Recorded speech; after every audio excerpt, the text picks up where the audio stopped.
అదేవిధంగా మన స్థానిక ఎమ్మెల్యే కానీ చూస్తే ఆయన ఎప్పుడు చూసినా కాలువకు నీళ్లు ఇవ్వాలి అని అంటే, కాలువకు నీళ్లు వదలాలి అని అంటే వందల మంది వెళ్ళి ఆయన కాళ్ళకాడ కూర్చుంటే కానీ కాలువకు నీళ్లు ఇవ్వట్లేదు. దాని నుండి విముక్తి జరగాలి అని అంటే తెలుగుదేశం, జనసేన, బీజేపీ పార్టీలు గెలవాల్సిన అవసరం ఉంది. తెలుగుదేశం, జనసేన, బీజేపీ పార్టీల తరఫున నన్ను గెలిపించినట్లయితే సాగునీరు ఏ రోజు ఇబ్బంది లేకుండా ప్రతి ఎకరానికి కూడా పూర్తి స్థాయిలో నీరు అందజేస్తానని చెప్పేసి సందర్భంగా హామీ ఇస్తున్నాను. అదేవిధంగా గిట్టుబాటు ధరల విషయంలో చూస్తే పండిన పంట గిట్టుబాటు ధర లేక, పంటల కొనుగోలు లేక నానా ఇబ్బందులు పడుతున్నటువంటి పరిస్థితి ఉంది. రైతులు గొగ్గోలు పెడుతున్నా పట్టించుకోని పరిస్థితులు ఇక్కడ ఉన్నాయి. కాబట్టి రైతు సంక్షేమమే మన దేశానికి అతి ముఖ్యం. రైతు బాగుంటే అందరికీ అన్నం దొరుకుద్ది, అందరికీ ఆహారం దొరుకుద్ది. పశుపక్షాదులు జీవించాలన్నా, మానవ మాతృలు జీవించాలన్నా ముందు రైతు అవసరం. ఇక్కడ ఆ రైతు మనుగడైపోయే పరిస్థితిని ఈ వైసీపీ ప్రభుత్వం తీసుకొచ్చింది. కానీ కూటమిలో తెలుగుదేశం, బీజేపీ, జనసేన పార్టీలు గెలిపించినట్లయితే ఖచ్చితంగా రైతు రాజ్యాన్ని తీసుకొస్తామని, రైతుకి అన్ని విధాలుగా అండగా ఉంటామని ఇప్పటికే చంద్రబాబు నాయుడు గారు, పవన్ కళ్యాణ్ గారు ప్రకటించడం అయింది. నేను ఒక రైతు బిడ్డగా రైతుల కోసమే పనిచేస్తానని మరోసారి నేను తెలియజేస్తున్నాను. అదేవిధంగా చూస్తే బీసీలకి పూర్తిగా అన్యాయం చేసిన పార్టీ వైసీపీ పార్టీ. మనం చూసినట్లయితే స్థానిక ఎంపీ ఒక బీసీ కులానికి చెందినటువంటి వ్యక్తి. ఈ బీసీ ద్రోహైన రాజా గారికి ఓటు ఎందుకు వేయాలో మీరు అందరూ ఒకసారి ఆత్మ పరిశీలన చేసుకోవాలి, బీసీ సోదరులు అందరూ. ఎందుకంటే ఒక ఎంపీ గెలిచిన వ్యక్తిని ఆ యొక్క 5 ఏళ్ల పాటు కూడా ఈ నియోజకవర్గంలో తిరగకుండా ఆపగలిగాడంటే జక్కంపూడి రాజా గారు ఎంత హిట్లర్ పరిపాలన చేస్తున్నారనేది మీరు అందరూ అర్థం చేసుకోవాలి. ఒక బీసీ సోదరుడు ఎంపీగా మనం గెలిపించుకుంటే ఆ ఎంపీని కూడా అడుగు పెట్టడం లేదు. అంటే ఆయన ఏదైతే ఆయన కావాలనుకుంటారో అదే జరుగుతుంది, ఆయన ఏది వద్దనుకుంటే అది ఆగిపోవాలి. బీసీలని ఎంతసేపు అణగదొక్కిన పార్టీ వైసీపీ పార్టీ. తెలుగుదేశం అంటే బీసీల పార్టీ, బీసీల పార్టీ అంటే తెలుగుదేశం పార్టీ అనే విధంగా బీసీలను ఎప్పుడు కూడా ముందు స్థానంలో కూర్చోబెట్టింది తెలుగుదేశం పార్టీ. అదేవిధంగా జనసేన పార్టీ కూడా బీసీలందరినీ కూడా పెద్దపీట వేసింది. బీసీలకు మాకున్నటువంటి 21 సీట్లలో కూడా 25% సీట్లు బీసీలకే కేటాయించినటువంటి పరిస్థితి ఇక్కడ ఉంది. అంటే ఉన్న సీట్లలో మేము బీసీలకి ఎక్కువ సీట్లు కేటాయించాం. అంటే బీసీలకి జనసేన పార్టీ కూడా పూర్తి స్థాయిలో కట్టుబడి ఉంది. అదేవిధంగా చూస్తే ఎస్సీలకు కూడా పూర్తి ప్రాధాన్యత ఇస్తున్న పార్టీ జనసేన పార్టీ. మేము ఎస్సీ సోదరులకి 2 సీట్లు ఇచ్చాం ఉన్న దాంట్లో. అంటే ఎస్సీలకి ఎప్పుడు కూడా పూర్తి స్థాయిలో సపోర్ట్గా ఉండే పార్టీ జనసేన పార్టీ అని చెప్పి పవన్ కళ్యాణ్ గారు నిరూపించారు. అలాగే చంద్రబాబు నాయుడు గారు కూడా ఎస్సీలకు పెద్దపీట వేయడానికి అన్ని విధాలుగా సిద్ధంగా ఉన్నారు. కార్పొరేషన్ పేరిట బీసీలకు కానీ ఎస్సీలకు కానీ దొంగ కార్పొరేషన్లు పెట్టి అన్ని కులాలని కూడా మోసం చేసిన పార్టీ వైసీపీ పార్టీ అయితే రేపు రాబోయే రోజుల్లో అన్ని కులాలకే పూర్తి స్థాయిలో న్యాయం చేసే పార్టీ తెలుగుదేశం, జనసేన, బీజేపీ పార్టీల కూటమి. ప్రతి ఒక్కరూ గమనించండి. ఇప్పటికే బీసీ డిక్లరేషన్ చంద్రబాబు నాయుడు గారు చేశారు. అసలు ఎస్సీ సప్లాన్ నిధులన్నీ కూడా ఎలాగ ఇంప్లిమెంట్ చేయాలనే దాని గురించి కూడా చూస్తున్నారు. అన్ని కులాలకి పూర్తి స్థాయిలో న్యాయం చేస్తారు. కాబట్టి ప్రతి ఒక్కరూ ఆలోచించండి. దళిత ద్రోహి జక్కంపూడి రాజా దళితులు డోర్ డెలివరీ చేసి చంపేసి డోర్ డెలివరీ చేసిన వాళ్ళని భుజాన్ని ఎక్కించుకుని తిరుగుతారు ఆయన. అదేవిధంగా చూస్తే దళితుల్ని చంపేసి డోర్ డెలివరీ చేసిన వ్యక్తిని రాజనగరం నియోజకవర్గానికి తీసుకొచ్చి పలుమార్లు సన్మానాలు చేస్తారు వారు. అలాగే దళితులు కనిపిస్తే ఎదిరిస్తే గుండు కొట్టించేస్తారు వారు. వాళ్ళ టీచర్లు అవనే, విద్యావంతులు అవనే, ఏదైనా ఆయనకి కానీ ఎదిరించినా, ఆయనకి ఏదైనా ఇబ్బందిగా మాట్లాడినా వాళ్ళు మాత్రం మన జిల్లాలో లేకుండా చేసేసి గనుడు మన స్థానిక ఎమ్మెల్యే గారు. అదేవిధంగా ఆయన దొంగ బిల్లులు కానీ పెడితే, అధికారులు కానీ సహకరించకపోతే గట్టిగా చెంపల పగల కొడతారు. వాడు ఎంత స్థాయి వ్యక్తి అయినా సరే చెంప పగలు కొడతారు, తర్వాత రాజీలకు వెళ్తారు. రీసెంట్గా మనం చూసినట్లయితే కాకినాడలో ఈ వైసీపీ ఆగడాలకి మరొక నిదర్శనం. గుళ్ళో పంతులు గారు మంత్రాల్లో నచ్చలేదట వైసీపీ నాయకుడికి. మంత్రాలు నచ్చక పంతులు గారిని చితకబాదేశారట ఈయన. గుళ్ళో పంతులు గారైనా, చర్చిలో పాస్టర్ గారైనా, మసీదులో ఉన్నటువంటి నమాజ్ చెప్పేవారైనా మన అందరూ కూడా పూర్తి స్థాయిలో గౌరవిస్తాం. వాళ్ళు ఒక మత బోధకులు, సమాజం కోసం పనిచేస్తున్న వాళ్ళు అందరినీ సన్మార్గంలో పెట్టడం కోసం పాస్టర్లైనా, ఈ యొక్క పూజారులైనా, మసీదులో ఉండే గురువుగారులైనా సమాజం కోసం, ప్రజలందరూ సన్మార్గంలో నడవడం కోసం, లోక కళ్యాణం మాత్రమే వాళ్ళ ప్రార్థనలో పూజలు చేస్తారు. వాళ్ళని కూడా చితక్కొట్టేసే వైసీపీ ప్రభుత్వం మనకి ఇంక అవసరం లేదనే ప్రజలు విశ్వసిస్తున్నారు. అదేవిధంగా ఇక్కడ చూస్తే స్థానికంగా ఉన్నటువంటి అధికారులు కూడా సొంత బంధువులను వేసుకుని ఇక్కడ పోలీసు యంత్రాంగాన్ని కానీ, అదేవిధంగా రెవెన్యూ యంత్రాంగాన్ని కానీ, ఆయన బంధువులు, ఆయన అనుచరులు, ఆయన చెప్పిన మాటలు వినేవాళ్ళని తీసుకొచ్చి ఎలక్షన్లో పెట్టుకుని ప్రతిపక్షాలైన మమ్మల్ని వేధించి మేము ఏ పని చేయకుండా అడ్డంగా ఉండే విధంగా జక్కంపూడి రాజయ్య గారు ఇక్కడ రాజకీయం చేస్తున్నారు. చూసినట్లయితే పోలీసు యంత్రాంగంలో చూస్తే సొంత బంధువులు వేసుకున్నారు. మా వాళ్ళు ఎవరిని పనిచేయనివ్వకుండా ప్రతిదానికి అడ్డం దొరుకుతున్నారు. అదేవిధంగా రెవెన్యూ వ్యవస్థలో చూస్తే అత్యంత సన్నిహితులు తెచ్చుకున్నారు. గతంలో కూడా సస్పెండ్ అయిన అధికారిని కూడా ఇక్కడ తీసుకొచ్చి పోలీసు యంత్రాంగంలో ఇక్కడ పెట్టుకుని మా మీద వేధింపులు తిరుగుతున్నటువంటి పరిస్థితి రాజనగరం నియోజకవర్గంలో ఉంది. ఆయన ఎంపీనే రానివ్వలేదు అని అంటే, ఈ నియోజకవర్గంలో తిరగనివ్వకుండా ఎంపీనే కట్టడి చేయగలిగాడు అని అంటే, ఈ నియోజకవర్గంలో ఇంకో వ్యక్తిని ఎలా ఎదగనిస్తాడు అని చెప్పేసి అందరూ ఆలోచించాల్సిన పరిస్థితి. ఏ వ్యక్తి కూడా ఈ రాజనగరం నియోజకవర్గంలో ఒక ఎమ్మెల్యే టికెట్కి అప్లికేషన్ పెట్టే దమ్ముండే వ్యక్తి ఎవరైనా ఉంటే చూడాలని ఉంది.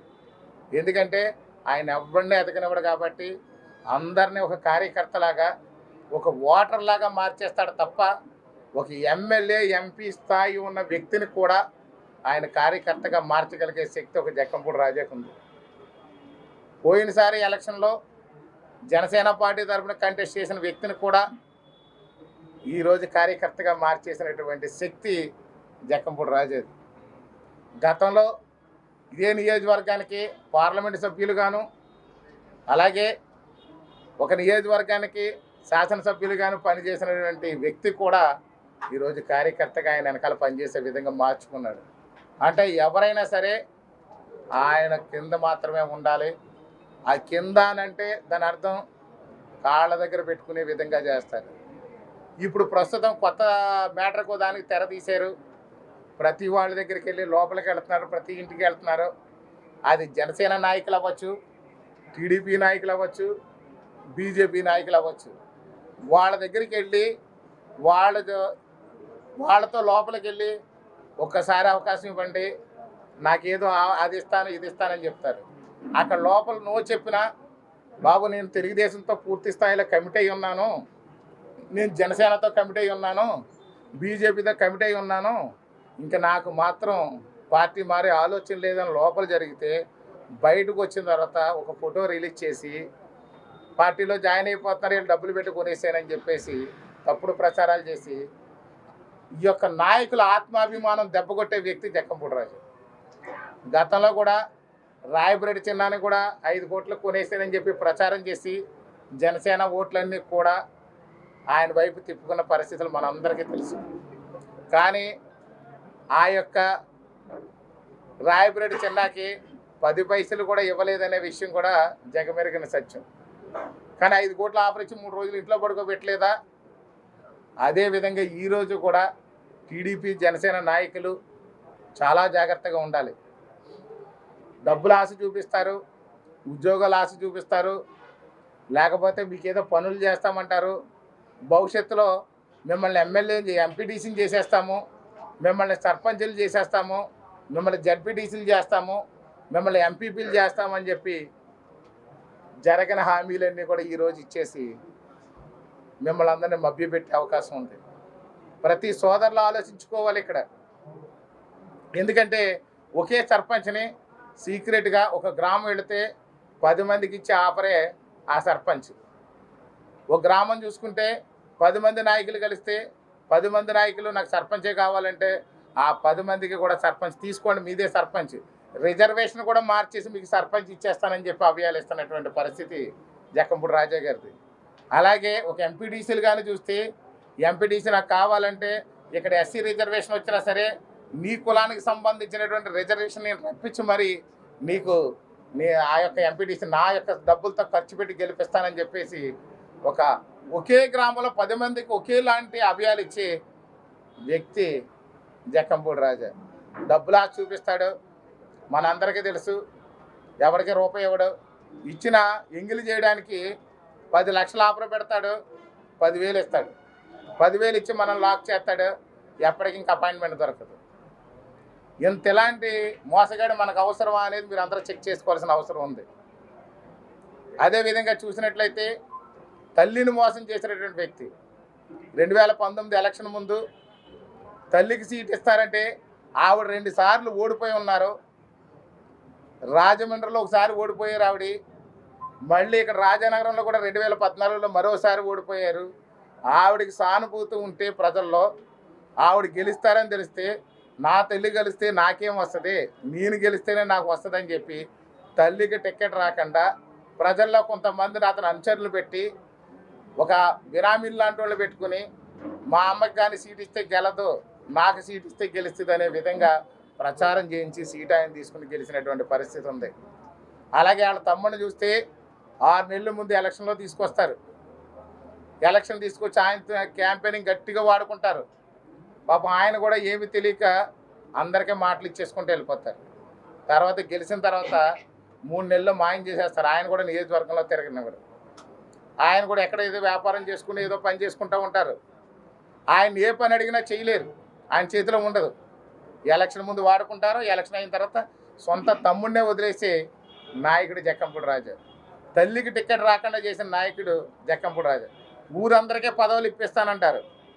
పాపం తల్లి జక్కంపూడి విజయలక్ష్మి గారు 2 సార్లు ఎమ్మెల్యేకి పోటీ చేసి ఓడిపోయారు. కానీ ఈరోజు కూడా ఆయన ఏ పదవి ఇప్పించలేకపోయారు.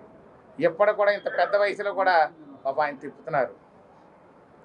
నిజంగా ఆయనకి చిత్తశుద్ధి ఉంటే తల్లి గారిని నిలబెట్టాల్సిన అవసరం ఎంతైనా ఉంటుంది.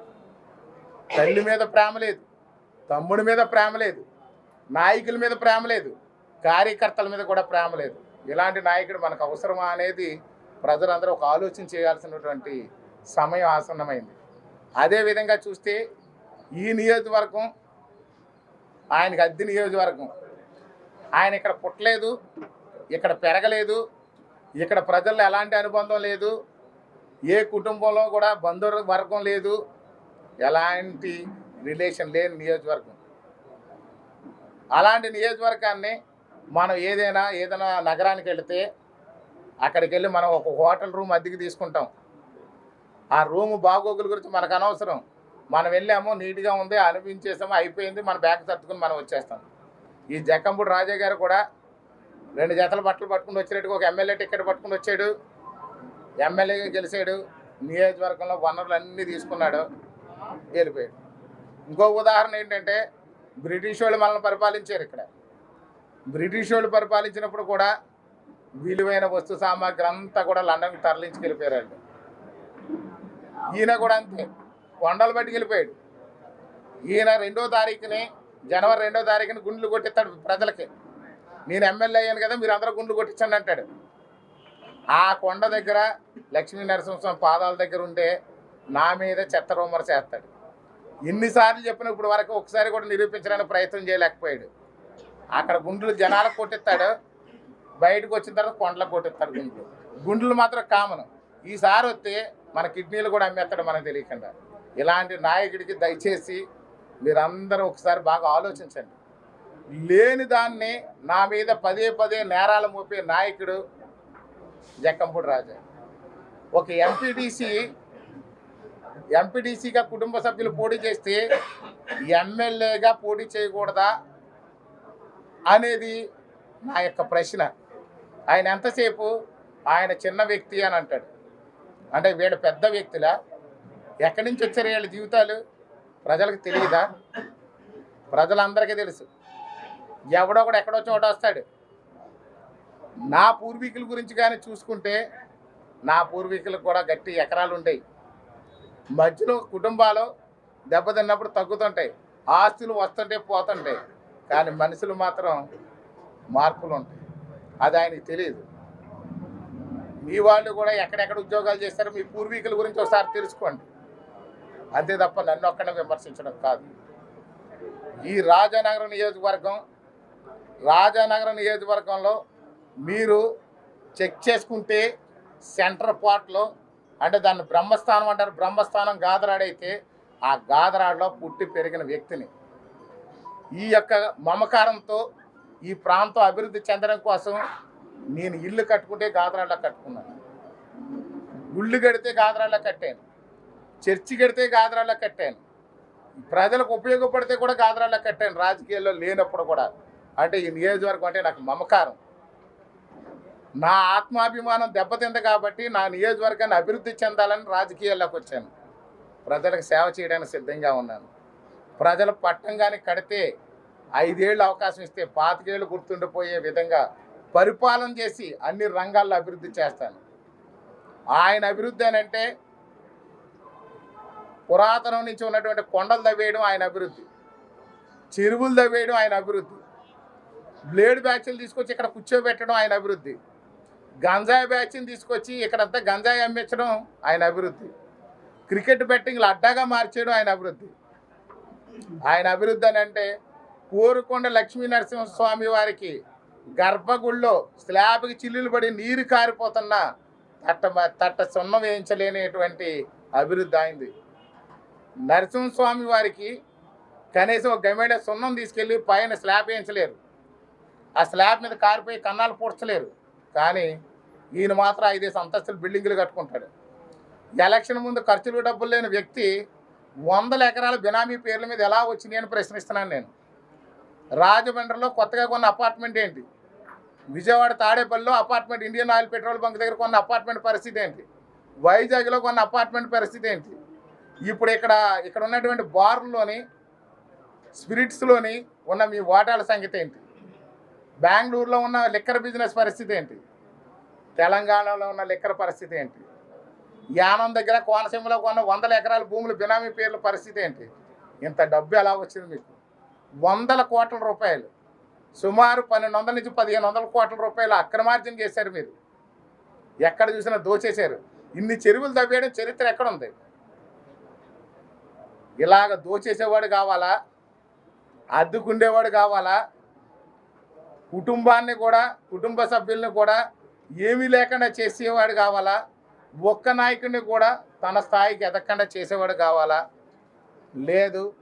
ఈ యొక్క నియోజకవర్గ ప్రజల మీద, ఈ ప్రాంతం మీద అభిమానంతో ఇక్కడ పుట్టి ఇక్కడ పెరిగి ప్రాంతాన్ని అభివృద్ధి చేయాలనుకున్నవాడు కావాలా అనేది ప్రజలు ఆలోచిస్తే ఇందులో కూటమిలో తెలుగుదేశం, బీజేపీ, జనసేన పార్టీలు గెలిపించడానికి ప్రజలందరూ సిద్ధంగా ఉన్నారు. కాబట్టి అందరినీ ఒకటే చెప్తున్నాను, ధర్మానికి పట్టం కట్టండి, అభివృద్ధి చేసేవాడికి పట్టం కట్టండి, మానవత్వంతో సర్వీస్ చేసేవాడికి పట్టం కట్టండి. మన ప్రాంతాన్ని మనం అభివృద్ధి చేసుకుందాం. దుర్మార్గుల చేతిలోకి వెళ్ళకుండా చూసుకోవాల్సిన బాధ్యత మనందరిది ఉంది. ఈ వీడియో కనుక మీకు నచ్చినట్లయితే లైక్ చేయండి, షేర్ చేయండి, సబ్స్క్రైబ్ కండి. చూస్తూనే ఉండండి వన్ వే న్యూస్.